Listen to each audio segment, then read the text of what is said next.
welcome to my channel.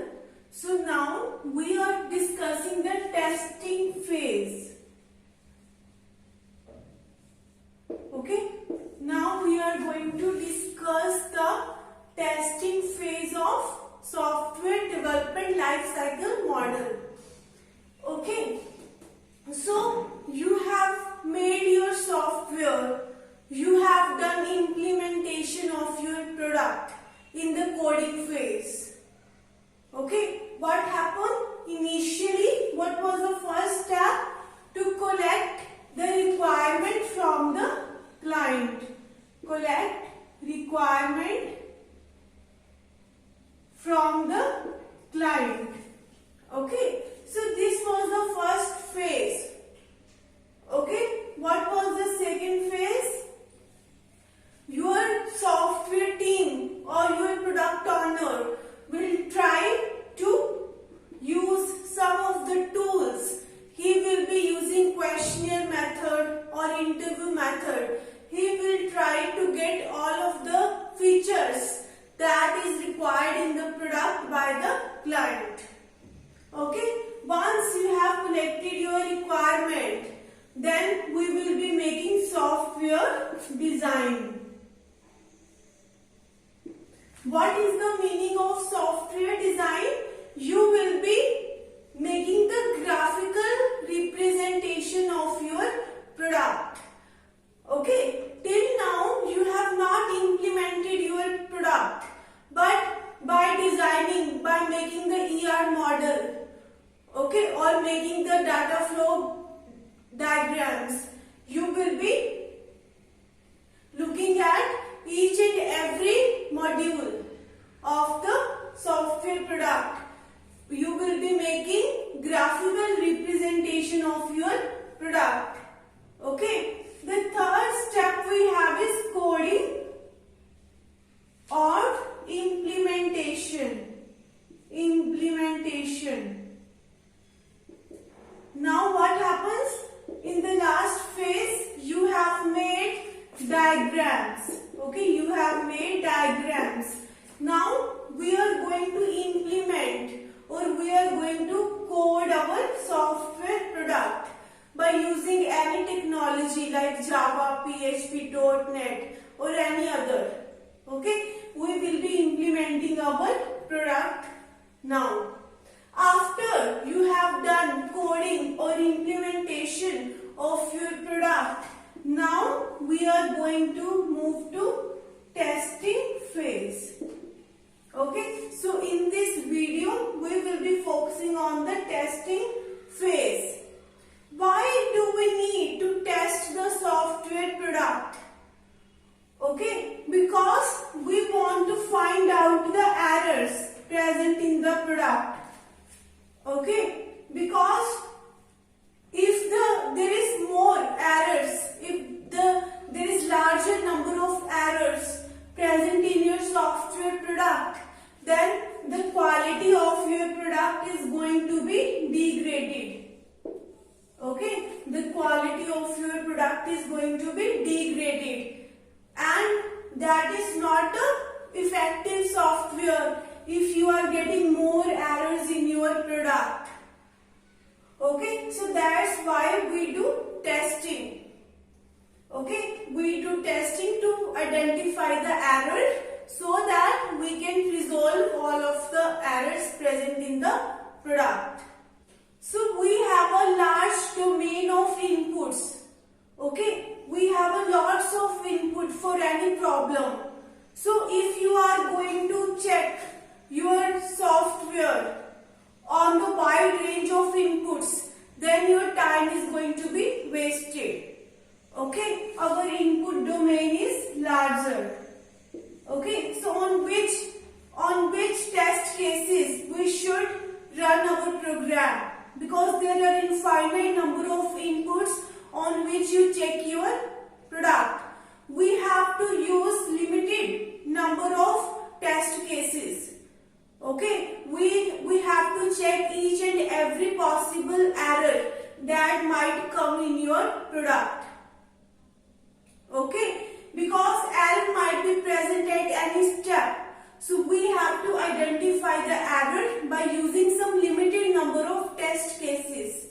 If you are running your product or if you are testing your product on infinite number of inputs, then lots of time is going to be wasted. Let me give you one example.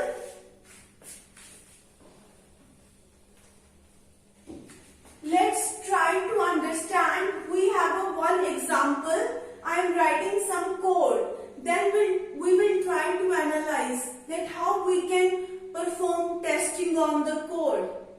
Okay, so let's suppose we have if x is greater than y, then max equal to x, else max equal to x.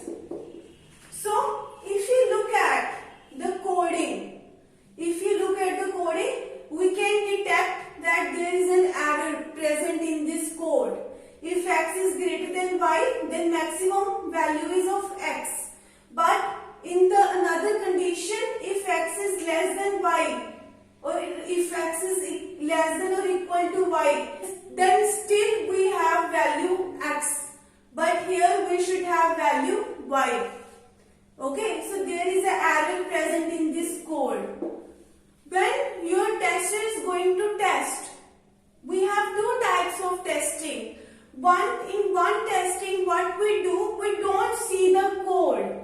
Okay, because your code is very big. If you have to check each and every instruction of the code, then it is going to take lot of time. So how do we test our software product? By checking its functionality, by checking its behavior.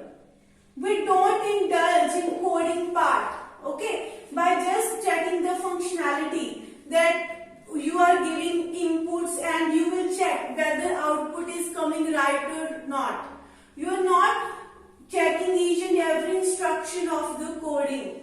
You just check the functionality of the software product. You give some input and you check if it is giving right output or not. Okay? So in this case, how many test cases we should design? Because we have infinite number of test cases like this. You can use 4, 3, 5, 3, 5, 4, 6, 8, 9, 2. We have an infinite number of inputs. If you check your software product or each and every input, then your lot of time is going to be wasted. So we have to make limited range of inputs. Okay, we have to make the limited range of inputs. What I am firstly doing, I am making the one test case in which I am making any value like 5, 3. Okay, in my first test case, what I am doing, firstly I am taking x value larger and y value smaller. Okay, then I am going to test this code.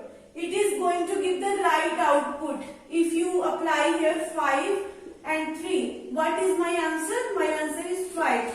So it is a correct output. Next, what I will try to do, what is going to my next test case? I will be taking completely opposite. I take now less value of x and more value of y. Okay, so now if you test your software product on this input, like we have here 3 and 5. Okay, what should be my output now? My output should be 5 because x is less than equal to y. So this condition is not going to run. I am going in the else part. Okay, so the maximum value here we should have 5. But what is my output? Maximum still 3. It is giving me wrong output.